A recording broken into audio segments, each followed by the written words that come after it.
Today, Greg will be sharing the message of the magic of believing in you. Let's welcome Greg Wood.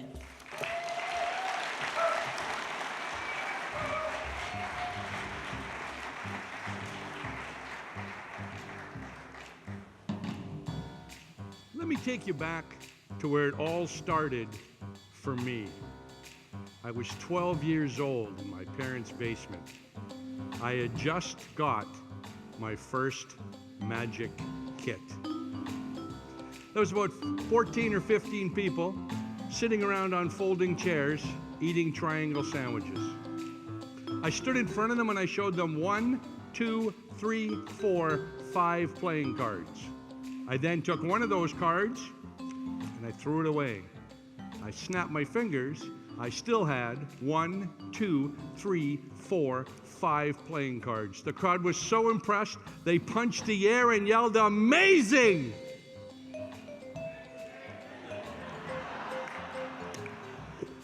Let me take you back to where it all started for me. I was 6 years old in my parents' basement. There was 40 or 50 people sitting around on folding chairs eating triangle sandwiches. I showed them 1, 2, 3, 4, 5 playing cards. I then threw away not just one, but 2 of those cards. I snapped my fingers and I still had 1, 2, 3, 4, 5 playing cards. The crowd was so impressed they punched the air and yelled. Okay, that was almost everybody. Let me take you back to where it all started. I was 2 years old in my parents' basement. There was 400 or 500 people sitting around on triangle sandwiches eating folding chairs. It was a madhouse. I showed them 1, 2, 3, 4, 5 playing cards. I then threw away 1, 2, 3, 4, 5. 6, 7, 8, 9 playing cards. I snapped my fingers. I still had 1, 2, 3, 4, 5 playing cards. They were so impressed they punched the air and yelled. But when they realized the cards had never existed in the first place, they leapt to their feet for us standing. Oh, maybe you had to be there.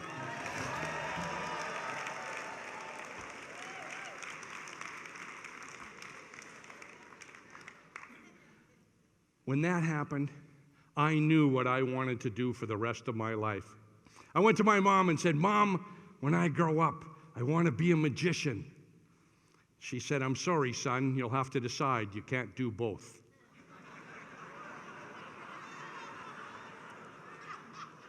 So I became a magician. I met my goals, but so many people do not. Why is that? Well, the greatest separator between those of us who achieve our goals and those who do not is how we perceive ourselves. You see, we don't get out of life what we want. That's called a dream.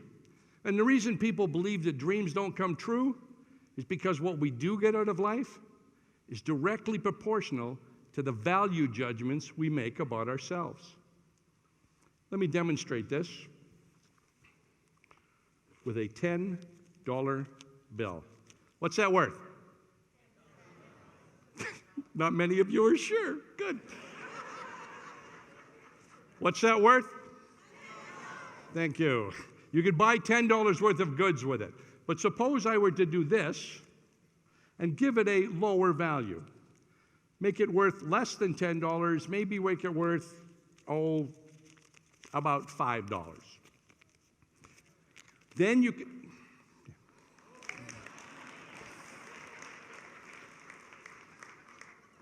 You can only get $5 for it now. You may have $10 dreams for it. We can have $10 dreams for it, but we're not going to get that because it's only worth $5. We have given it a lower value, and the world is not going to increase that for us. It's the same with our self-esteem, the value judgments we make about ourselves. See, if we have a 10 dream, but only a 5 self-esteem, we're never going to be able to achieve the 10 dream because our self-esteem will stop us. We'll only perform at the level of a 5 or lower. You can't buy $10 worth of groceries with a $5 bill. You can't win a 10K race if you only run 5K. And you can't reach a 10 dream with a 5 self-esteem. But the good news is, you don't have to stay at a 5 self-esteem. There are things that we can do. There are actions that we can take. And we can raise our self-esteem. And once we've raised that self-esteem back up to a 10, then we can shoot for our 10 dream.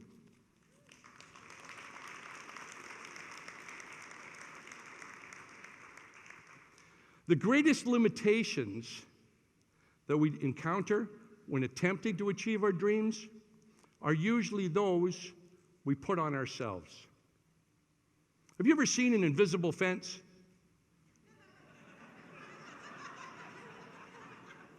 I guess that's a stupid question. If you'd seen it, it wouldn't be invisible. But they really do exist. They're a real thing. We bought one to protect our dog.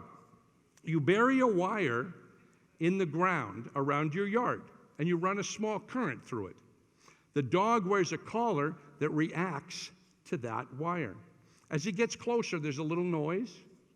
And he gets closer, there's a buzz. And as he approaches the edge of the yard, it gives him a pretty good shock. It's the fear of that shock that keeps the dog in the yard and therefore out of traffic. Well, I've experienced almost exactly the same thing in my own life. As I've moved towards a goal, I got to the very edge of my comfort zone and I stopped. I didn't believe in myself enough. It was a self-limiting belief. For example, in my early 20s, I was supposed to open as a stand-up comic for a pair of Elvis impersonators as we toured the East Coast of the United States. I had everything written. The tour was prepared, but as it got closer and closer to the time to go, and I got to the edge of my comfort zone, I stopped. Because failure was a real option. What if I wasn't funny enough? What if I bombed? What if I fell on my face? That self-limiting belief held me there, and I never moved forward. Another dream not followed through on. Have you ever done that? Got to the edge of your comfort zone and stopped? That's a self-limiting belief. By the way, we tried that collar on our dog, and it didn't work. He would just grit his teeth and push right on through. Because his desire to be outside the yard was greater than his fear of the shock. He wouldn't come back, though. I remember him running out of the yard and thinking, what a stupid animal.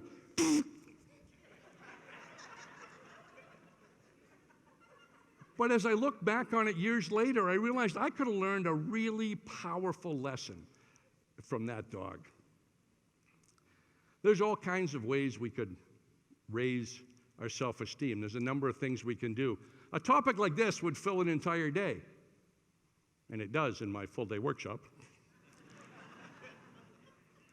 But I'd like to share with you right now what I believe to be the simplest and the most effective way to raise our self-esteem. Do something for someone else. Do something for someone else. Making a difference in someone else's life, even a little one, raises our self-esteem. You see, it's hard to feel bad about ourselves when we're doing something nice for somebody else. In addition, when we're adding value to somebody else, we're actually also adding value to ourselves. Dr. Donald Clifton, PhD, former CEO of the Gallup organization and author of the book, How Full Is Your Bucket?, did a study where he and his team interviewed over 1 million people. And they discovered that every interaction that we have with another human being either adds to or subtracts from our lives. It doesn't matter if it's a meal, ordering a meal at a fast food restaurant, or sitting down with a long-lost friend. It adds to or subtracts from our life. Dr. Clifton was the first one to use the terms the bucket and the dipper. To explain what those are, I'd like to tell you a story.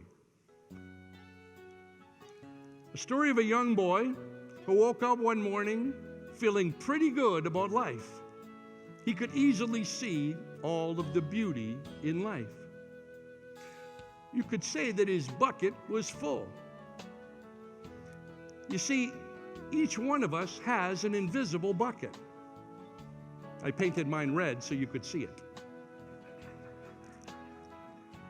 Well, this boy's bucket was obviously full. You see, when your bucket is full, you feel really good about life. But when our bucket is empty, we don't feel so good. Well, this boy's bucket was absolutely full to overflowing. So he headed out the door to go to school. He got dressed. He headed out the door to go to school. And just as he walked outside the door, a young boy went riding by on a bike and yelled, "Hey, goofy looking, you're looking stupid today." Well, that takes away some of that beauty that he can see in life. You see, each one of us also has an invisible dipper. I painted mine red so you could see it. But that dipper can be used to add to people's lives or to try to take away from people. The boy on the bicycle certainly used his to take away. Our young man heads off to school, and just as he walks in the door, some kids are messing around. They go running by and they knock him over. Now, it was an accident, but no one came back to say they were sorry. No one even came back to see if he was okay. And that kind of dipped into his bucket. He got to his locker. And of course, he dropped his books and his papers all on the ground. But no one offered to help him. As a matter of fact, they thought this would be a great opportunity to make a joke about gravity. And that dipped into his bucket. At lunchtime, he sat at a table by himself because he hoped someone would come over and sit with him because he wanted to make a new friend. But no one came over. They left him by himself. And that dipped into his bucket. So he'd started off the day feeling pretty good about life. But now at lunchtime, all of the beauty had been stolen from his life. His bucket was empty. What about those people that had been pulling out of his life? They must have gained what they took, right? No. You see, bullies will try to do that to you, but they can't keep it. Dippers have holes. There's no way you can keep what you try to take from somebody else. But let's turn the day around. Our boy gets up in the morning.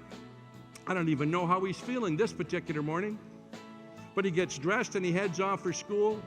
And somebody goes riding by on a bike and he says, "Hey, it's a great day today. I hope you have a good one." Well, that actually helps to fill his bucket. He gets to school and he's still knocked down, but they come back and they're like, "Dude, are you okay? We're sorry." And that adds to his bucket. He gets to his locker and he still drops his papers and his books all over the place. But two people come over and say, "Hey, you seem to be having a bad day. Let me help you with that." And at lunchtime, he still sits by himself. But two boys come over and make friends with him because they know you can never have too many friends. But they also know that everyone needs at least one good friend. And that adds to his bucket. Now, I'm not even sure what he felt like that very morning. But by lunchtime, he would easily be able to see all of the beauty in life again.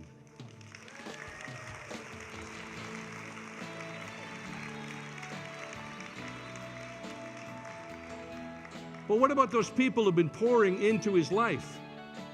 They must have empty buckets themselves. No, that's what Dr. Clifton discovered. If you invest your time filling someone else's bucket, you're filling your own bucket at the same time.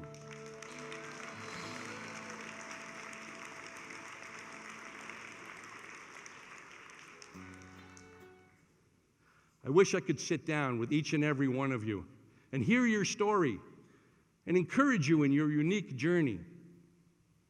And if you don't feel good about yourself, maybe you've had a rough time of it, I want you to know you do have value. You matter. Your life can make a difference. Doesn't matter where you come from or what kind of background you have. It doesn't matter what kind of traumas you've experienced or mistakes you've made. You can learn and grow. You have the ability to become the person that you have the potential to be. But you need to start believing in yourself to make that happen. Remember, believing in ourselves is the real magic. Because if we can do that, we can accomplish almost anything.